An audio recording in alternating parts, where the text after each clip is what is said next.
একটি কমিটি করে যৌক্তিক সময়ের মধ্যে জুলাই ঘোষণাপত্র তৈরির কাজ শুরুর কথা আইন উপদেষ্টা আসিফ নজরুল বলেছেন।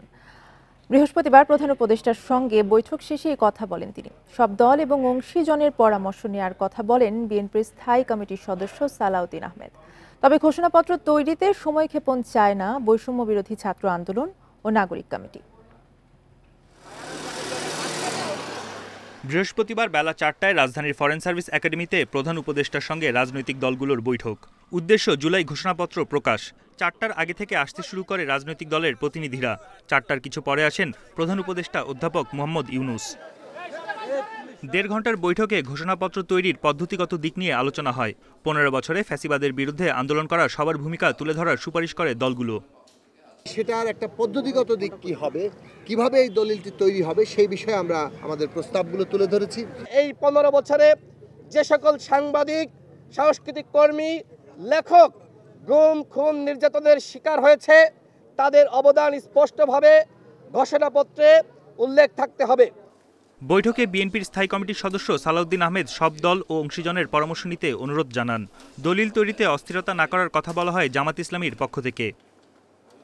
রাজনৈতিক গুরুত্ব, ঐতিহাসিক গুরুত্ব এবং আইনি গুরুত্ব কি সেগুলো নির্ধারণ করতে হবে এবং যাতে এই ঘোষণাপত্রকে কেন্দ্র করে ফ্যাসিবাদ বিরোধী যে ঐক্য সৃষ্টি হয়েছে সেখানে কোনো ফাটল সৃষ্টি না হয় সেদিকেও আমাদের লক্ষ্য রাখতে হবে।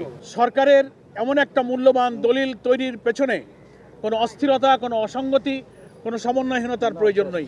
ধীর স্থিরভাবে আমাদের এই ঘোষণাপত্র প্রণয়নের জন্য প্রত্যেকটি রাজনৈতিক দলের সঙ্গে সরকারের এক্সচেঞ্জ অফ ভিউজ হওয়া দরকার, মত বিনিময় হওয়া দরকার এবং অনেক মৌলিক জিনিস এই কাঠামোর মধ্য থেকে বাদ পড়েছে। ঘোষণাপত্র তৈরিতে সরকারকে সময় বেঁধে না দিলেও সময়ক্ষেপণ চায় না বৈষম্য বিরোধী ছাত্র আন্দোলন ও নাগরিক কমিটি। সরকারকে আমরা সেইভাবে তড়িৎ পদক্ষেপ নিতে দেখি নাই, তারপরেও তারা যেহেতু উদ্যোগ গ্রহণ করেছেন আমরা তাকে সাধুবাদ জানিয়েছি।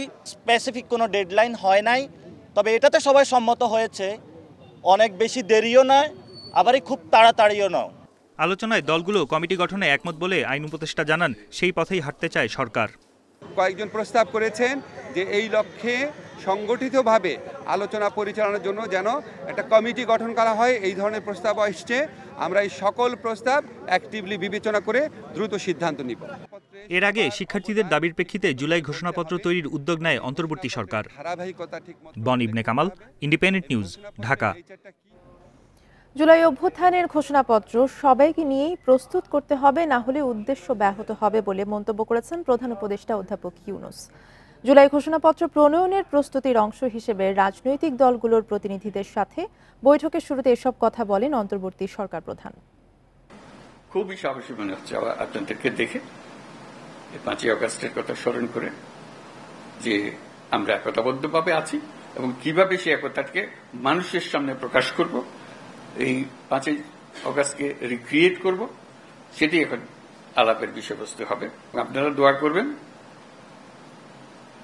আমি যতদিন আছি এই একতা নিয়েই থাকব। জুলাইয়ের মধ্যে নির্বাচন প্রশ্নে এখনও বিপরীতমুখী অবস্থানে বিএনপি জামায়াত। বিএনপি দ্রুত নির্বাচন চাইলেও জামায়াত চাইছে প্রয়োজনীয় সংস্কার শেষেই হোক ভোট। তড়িঘড়ি নির্বাচন দেশের জন্য ইতিবাচক হবে না বলেও মনে করে জামায়াত। আর বিএনপি বলছে আন্দোলন করে অন্তর্বর্তী সরকারের কাছ থেকে নির্বাচন আদায় করে নেওয়াটা দুঃখজনক। ছাত্র জনতার গণঅভ্যুত্থানে শেখ হাসিনা সরকারের পতনের পর দায়িত্ব নেয় ডক্টর মোহাম্মদ ইউনূসের নেতৃত্বাধীন অন্তর্বর্তী সরকার। এ সরকারের কাছে দ্রুত নির্বাচনের দাবি জানিয়ে আসছে বিএনপি। জুলাই আগস্ট এর মধ্যেই নির্বাচন সম্ভব। এলডিপির প্রেসিডেন্ট অলি আহমেদও দ্রুত ভোট না দিলে আন্দোলনের হুঁশিয়ারি দিয়েছেন। আমরা বাধ্য হব ঐক্যবদ্ধভাবে সরকারের বিরুদ্ধে আন্দোলন করার জন্য। বিএনপি নেতা খন্দকার মোশাররফ হোসেন বলছেন, নির্বাচনের জন্য অনির্দিষ্টকাল অপেক্ষা করার সুযোগ নেই। জনগণের ভাষা বুঝতে হবে। দ্রুত রোডম্যাপ ঘোষণা হলেই ফিরে আসবে শৃঙ্খলা। সরকার এবং নির্বাচন কমিশন যদি আন্তরিক হয় তাহলে আগস্টের মধ্যেই কিন্তু নির্বাচন সম্পন্ন করা সম্ভব। এটা আমরা দেখতে চাই, এই ঘোষণা আমরা শুনতে চাই, তারপরে আমরা সিদ্ধান্ত নিব আমরা কি পদক্ষেপ গ্রহণ করব। অনির্দিষ্ট কালের জন্য না থেকে একটা সময়ের মধ্যে বিদায় হবে, সেটা তারা কিন্তু এই রোডম্যাপের মাধ্যমে বুঝাতে পারে মানুষকে, এবং এটা রোডম্যাপটা দিলেই জনগণ নির্বাচনমুখী হয়ে যাবে। তবে দ্রুত নির্বাচন ইস্যুতে ভিন্ন সুর জামাতের। দলটির নেতারা বলছেন, গ্রহণযোগ্য নির্বাচনের জন্য পর্যাপ্ত সময় দিতে হবে অন্তর্বর্তী সরকারকে। তড়িঘড়ি করে নির্বাচনে যাওয়ার সুযোগ কি আছে? সেই সুযোগটা নাই। নির্বাচনটা মানুষ চায় সংস্কারবিহীন নয়, সংস্কার করার পর। সেটার টাইম কি 6 মাস না 1 বছর না 2 বছর, এটা নিয়ে তো এখন বিতর্ক হচ্ছে। তা আমরা শর্ট টাইম যেটা বিভিন্নভাবে আলোচনা হচ্ছে, এটাকে আমরা ফিজিবল মনে করি না। সরকারকে আরেকটু সময় দিতে হবে, তবে সেটা দীর্ঘ সময় নয়, একটা যৌক্তিক সময়। দ্রুত নির্বাচনের জন্য সময় বেঁধে দেয়া নিয়ে ভিন্ন মত থাকলেও নির্দলীয় নিরপেক্ষ সরকারের অধীনে ভোট প্রশ্নে একমত বিএনপি জামাত। মাহমুদ শরীফ, ইন্ডিপেন্ডেন্ট নিউজ, ঢাকা। বিচার ও তদন্তের প্রয়োজনে জুলাই আন্দোলনের সময়ের সকল রেকর্ড স্থায়ীভাবে সংরক্ষণ করতে এনটিএমসি এবং বিটিআরসিকে নির্দেশ দিয়েছে আন্তর্জাতিক অপরাধ ট্রাইব্যুনাল। বৃহস্পতিবার এই নির্দেশ দেন আদালত। এদিকে মীর মুগ্ধ নিহতের ঘটনায় ট্রাইব্যুনালে অভিযোগ দিয়েছে তার পরিবার, তবে কোনো আসামির নাম উল্লেখ করেনি। দিন যত গড়াচ্ছে আন্তর্জাতিক অপরাধ ট্রাইব্যুনালে অভিযোগ বাড়ছে, সেই সাথে বাড়ছে বিচারের কলেবর। এখন পর্যন্ত 250-র মতো অভিযোগ দায়ের হয়েছে। এসব অভিযোগের তথ্য উপাত্ত সংগ্রহে বিভিন্ন দপ্তর চষে বেড়াচ্ছে ট্রাইব্যুনালের প্রসিকিউশন টিম ও তদন্ত সংস্থা। আন্তর্জাতিক অপরাধ ট্রাইব্যুনাল আইনে বিশেষ ক্ষমতা দেয়া থাকলেও বৃহস্পতিবার ট্রাইব্যুনাল থেকে বিশেষ আদেশ নিয়েছে প্রসিকিউশন। এতে বলা হয়েছে, তদন্ত বা বিচারের স্বার্থে যে কোনো অফিসে গুরুত্বপূর্ণ নথিপত্র চাইলে প্রসিকিউশনকে দিতে বাধ্য থাকবে।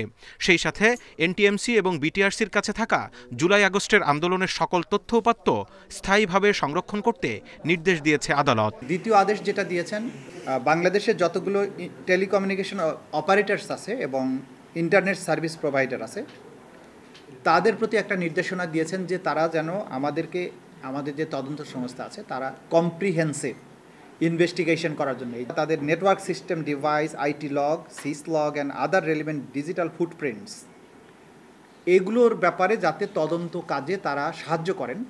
এদিকে জুলাই আন্দোলনে আলোচিত শহীদ মীর মুগ্ধ নিহতের ঘটনায় বিচার চেয়ে ট্রাইব্যুনালে অভিযোগ দায়ের করেছে পরিবার। ব্যক্তিগত উদ্যোগে ভিডিও ক্লিপ সহ মুগ্ধ নিহত হওয়ার বিভিন্ন তথ্য সংগ্রহ করে প্রসিকিউশনের কাছে দেয়া হয়েছে। এটা আমরা স্পষ্ট করেছি, যেই ভিডিও আমরা তৈরি করেছি সিসিটিভি ফুটেজ সহ, সেই সিসিটিভি ফুটেজে স্পষ্টভাবে এটা দেখা যাচ্ছে যে পুলিশের চালানো গুলিতেই মুগ্ধর জীবন দিয়েছে। এখন আমরা তো এটুকু আশা করতে পারি যে ফরেনসিকের মাধ্যমে তারা এই চেহারাগুলো ক্লিয়ার করে একজন একজন করে নিয়ে এসে এর ন্যায় বিচার পাওয়াটা। শেখ হাসিনা দায়ী হলে শেখ হাসিনার বিরুদ্ধে যে এভিডেন্স আছে ওই এভিডেন্স সহ উনি আইনের আওতায় আসুক, আমরা সেটা চাই। মুগ্ধের পরিবারের অভিযোগ, জুলাই হত্যাকাণ্ডের অনেক আসামিকে গ্রেপ্তার না করে উল্টো পালিয়ে যেতে সহযোগিতা করছে আইন শৃঙ্খলা বাহিনীর কেউ কেউ। Zahidul Bashar, independent news, Dhaka. ঢাকা ও দিল্লির দ্বিপাক্ষিক সব চুক্তি ভারতের ওয়েবসাইটে আছে, তবে আমলাতান্ত্রিক অদক্ষতায় বাংলাদেশে সেগুলো প্রকাশিত নয়, জানালেন মন্ত্রণালয়ের মুখপাত্র রফিকুল আলম। দুপুরে পররাষ্ট্র মন্ত্রণালয়ের সাপ্তাহিক ব্রিফিংয়ে তিনি একথা জানান। এ সময় এক প্রশ্নের জবাবে মুখপাত্র বলেন, সাবেক প্রধানমন্ত্রী শেখ হাসিনা ভারতের নাগরিকত্ব নিয়েছেন কিনা তা পররাষ্ট্র মন্ত্রণালয়ের জানা নেই। তিনি কোন ভিত্তিতে সেই দেশে অবস্থান করছেন সেটি তাদের বিবেচ্য বিষয়।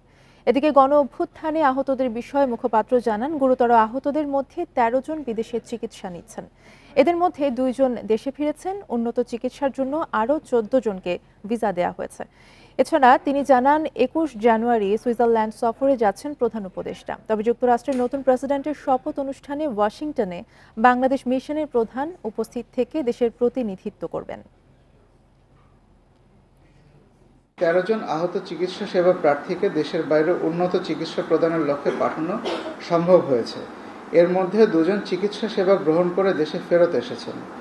এছাড়াও 8 জানুয়ারি থেকে 16 জানুয়ারি তারিখ পর্যন্ত মোট 19 জনের ভিসা প্রক্রিয়া করা হয়েছিল।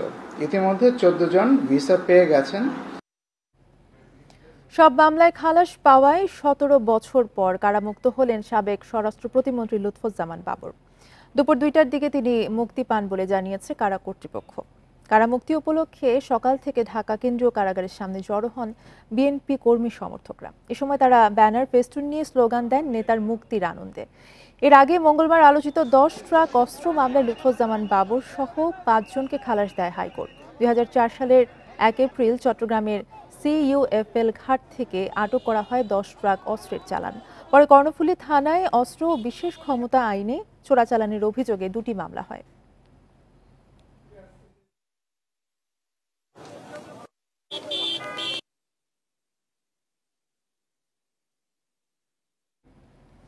শেখ মুজিবুর রহমান সহ শেখ পরিবারের সদস্যদের নামে থাকা 13টি সরকারি বিশ্ববিদ্যালয়ের নাম পরিবর্তন হবে। সরকারের এই সিদ্ধান্তের কথা নিজের ফেসবুক পেজে জানিয়েছেন স্থানীয় সরকার উপদেষ্টা আসিফ মাহমুদ সজীব ভুঁইয়া। 13টি বিশ্ববিদ্যালয়ের মধ্যে 10টি ছিল শেখ মুজিবুর রহমানের নামে, আর শেখ ফজিলাতুন নেসার নামে একটি, শেখ হাসিনার নামে একটি এবং অপরটি মুজিবনগর নামে ছিল। নতুন সিদ্ধান্ত অনুসারে বিশ্ববিদ্যালয়গুলোর নাম এলাকার নাম অনুসারে হবে। তবে মেরিটাইম ইউনিভার্সিটি এবং এভিয়েশন অ্যান্ড অ্যারোস্পেস ইউনিভার্সিটির নামের সঙ্গে বাংলাদেশ শব্দটি যুক্ত হবে।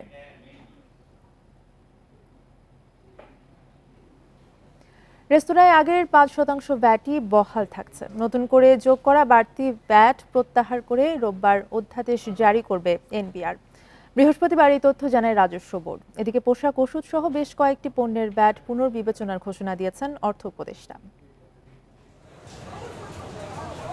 9 জানুয়ারি শতাধিক পণ্যের ওপর সম্পূরক শুল্ক ও ভ্যাট বাড়িয়ে অধ্যাদেশ জারি করে জাতীয় রাজস্ব বোর্ড। যার মধ্যে রেস্তোরাঁয় ভ্যাট 5% থেকে বাড়িয়ে 15% করা হয়। এমন সিদ্ধান্তের প্রতিবাদে রাজস্ব ভবনের সামনে মানববন্ধন করে রেস্তোরাঁ মালিক সমিতি। সমিতির মহাসচিব জানান, রেস্তোরাঁ ব্যবসায়ীরা 5%-এর বেশি ভ্যাট দিবেন না। ছোট বড় সব রেস্তোরাঁকে ভ্যাটের আওতায় আনার দাবি তাদের। এই বৈষম্য থেকে বেরিয়ে আসতে হবে এবং আমরা সারা বাংলাদেশের সমস্ত রেস্তোরাঁ ব্যবসায়ীদেরকে ঐক্যবদ্ধ করে আমরা চাই যারা ভ্যাটের আওতার বাইরে আছে, যারা ট্যাক্সের আওতার বাইরে আছে, সরকার ওইখান থেকে রাজস্ব, অবশ্যই রাজস্ব লাগবে। রাজস্ব ছাড়া আমাদের দেশ চলবে না। কিন্তু রাজস্ব আমি শুধু দিব, আপনি আমার উপরেই চাপাবেন, আরেকজন দিবে না, এটা তো হইতে পারে না। সাংবাদিকরা রাজস্ব বোর্ডের বক্তব্য জানতে চাইলে কর্মকর্তা জানান, ভ্যাট প্রত্যাহারের ঘোষণা আসছে শীঘ্রই। তবে ভাসমান রেস্তোরাঁ ভ্যাটের আওতায় বাইরে থাকবে। সরকার কর্তৃক ইতিমধ্যে সিদ্ধান্ত গ্রহণ করা হয়েছে যে রেস্তোরাঁ সেবার ক্ষেত্রে ভ্যাটের হার আগের মতোই 5% বহাল থাকবে এবং ইতিমধ্যে সরকার কর্তৃক নির্দেশনা পেয়ে জাতীয় রাজস্ব বোর্ড ইতিমধ্যে কার্যক্রম গ্রহণ করেছে এবং সে লক্ষ্যে একটি প্রজ্ঞাপন অতি শীঘ্রই জারি করা হবে। আজকে আমরা রিভিউ করেছি, কিছু কিছু ফ্যাক্টরটা আমরা পরে জানতে পারবেন।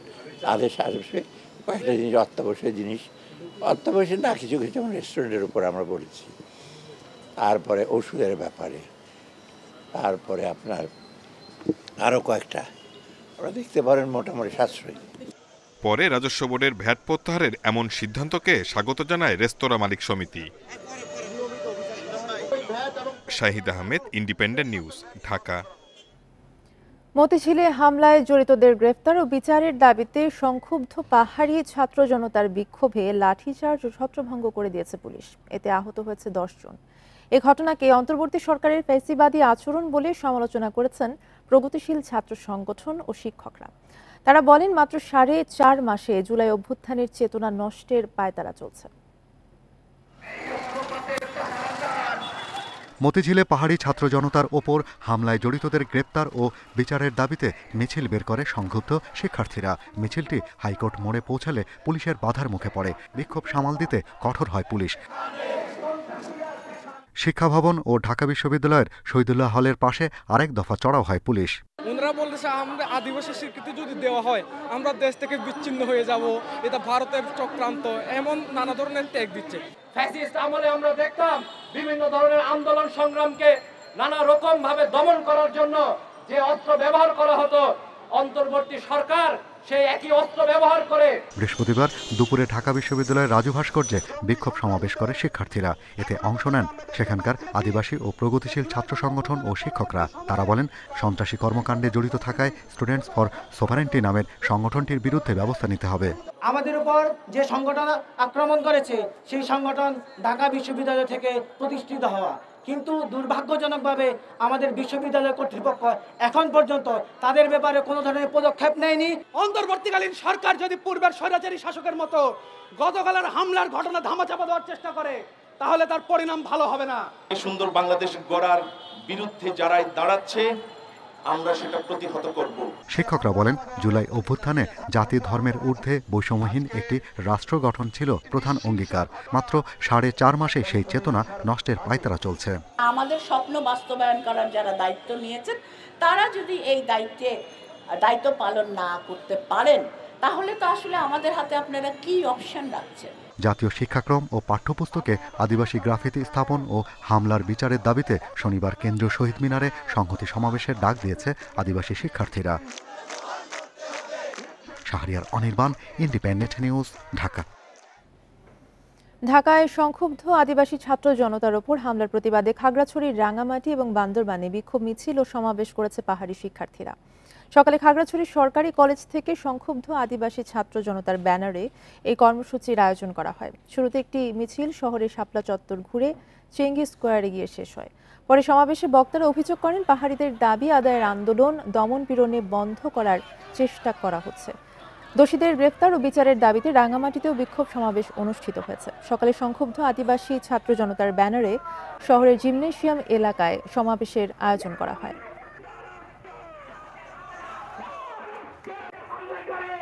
সরকার সরকার পতনের পর এমন বৈষম্য বাংলাদেশ চায়নি। আমরা বৈষম্যহীন একটা সুন্দর রাষ্ট্র গঠন করতে চেয়েছিলাম। আমরা আদিবাসী বললে ওদের রাগ হয়, হিংসা হয়, কেননা আমরাই আদিবাসী, সেই প্রমাণ আমাদের আছে। আমরা সেই যুগ যুগ ধরে আমাদের ঐতিহ্য সংস্কৃতি পালন করে এসেছি। জাতীয় পরিচয়পত্র নিবন্ধন কার্যক্রম নির্বাচন কমিশনের অধীনেই থাকছে। এনআইডি নিবন্ধন আইন 2023 বাতিলের সিদ্ধান্ত নিয়েছে উপদেষ্টা পরিষদ। বৃহস্পতিবার উপদেষ্টা পরিষদের বৈঠকে এ নিয়ে আলোচনা হয়। আইনটি বাতিল করতে বুধবার মন্ত্রী পরিষদ সচিবকে চিঠি দেয় নির্বাচন কমিশন। জাতীয় পরিচয়পত্রের কার্যক্রম ইসির কাছ থেকে স্বরাষ্ট্র মন্ত্রণালয়ের সুরক্ষা সেবা বিভাগের অধীনে নিতে 2023 সালে আইনটি করেছিল আওয়ামী লীগ সরকার। এ নিয়ে বিভিন্ন মহলের সমালোচনাও হয় সে সময়। সুশীল সমাজের পক্ষ থেকেও এনআইডির কাজ নির্বাচন কমিশনের হাতে রাখার দাবি তোলা হয়েছিল, তবে কোনো সমালোচনার দাবি কাজে আসেনি।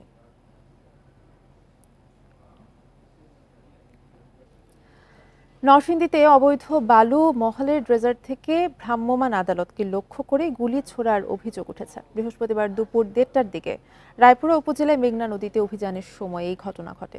রায়পুরার ইউএনও মাসুদ রানা জানান, মেঘনায় অবৈধভাবে বালু উত্তোলনের খবরে অভিযানে যায় ভ্রাম্যমাণ আদালত। এ সময় অবৈধভাবে বালু উত্তোলনের দায়ে একটি ড্রেজার জব্দ এবং 2 জনকে আটক করে 10 লাখ টাকা অর্থদণ্ড দেওয়া হয়। পরে পাশের আরেকটি বালু মহলে অভিযানে গেলে গুলি ছোড়ের দুর্বৃত্তরা। এ সময় পর্যাপ্ত ফোর্স না থাকায় অভিযান বাদ দিয়ে ফিরে আসে ভ্রাম্যমাণ আদালত। এ ঘটনায় আইনি ব্যবস্থা নেওয়া হবে বলে জানিয়েছেন উপজেলা নির্বাহী কর্মকর্তা।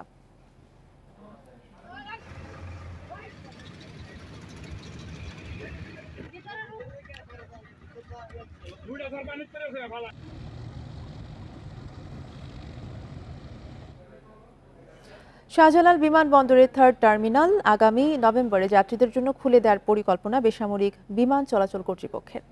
প্রকল্পের কাজ শেষ হয়েছে 99%। দুপুরে বেবিচকের সদর দপ্তরের সংবাদ সম্মেলনে এসব তথ্য জানান সংস্থাটির চেয়ারম্যান এয়ার ভাইস মার্শাল মঞ্জুর কবির ভুইয়া। আগামী অক্টোবরে আনুষ্ঠানিক উদ্বোধন হবে শাহজালাল আন্তর্জাতিক বিমানবন্দরের 3rd টার্মিনাল। পরের মাসে খুলে দেয়া হবে যাত্রীদের জন্য। এর আগে টার্মিনালটির উড়োজাহাজ রাখার জায়গা অ্যাপ্রন খুলে দেওয়া হবে আগামী সপ্তাহেই। এখন টার্মিনালের 2 কর্নারের সিলিং এবং বোর্ডিং ব্রিজের কাজ চলছে। এগুলো শেষ হবে মার্চের মধ্যেই। তবে ভিভিআইপির অংশের কাজের অগ্রগতি 65%-এর বেশি নয়। সামনে আমরা আইকাও ইন্সপেকশন এবং ফেডারেল এভিয়েশন অথরিটি ইন্সপেকশন আশা করছি। তো তাদের ইন্সপেকশনটার জন্য আমরা সর্বোচ্চভাবে প্রস্তুত করছি আমাদেরকে, যাতে আমাদের এয়ারপোর্টের রেটিংটা আরও অনেক হাই চলে আসে। এদিকে কার পার্কিংয়ের জায়গাটি সুপরিকল্পিত হয়নি স্বীকার করে বেবিচক চেয়ারম্যান বলেছেন, পার্কিং সামনে না হলে টার্মিনালের সৌন্দর্য আরও বাড়ত। তবে জায়গার অভাবে এমনটি হয়েছে বলেও জানান তিনি। At any cost, it has to be number 1 terminal in Bangladesh and comparable to any international standard of terminal in the world. এ সময় তিনি আরও জানান, সিলেট, কক্সবাজার, যশোর, বগুড়া, সৈয়দপুর বিমানবন্দরের টার্মিনালের বিভিন্ন প্রকল্পের কাজ এ বছরই শেষ হবে। রিশাদ হুদা, ইন্ডিপেন্ডেন্ট নিউজ, ঢাকা। এই ছিল এখনকার সংবাদে সাথে থাকার ধন্যবাদ সবাইকে।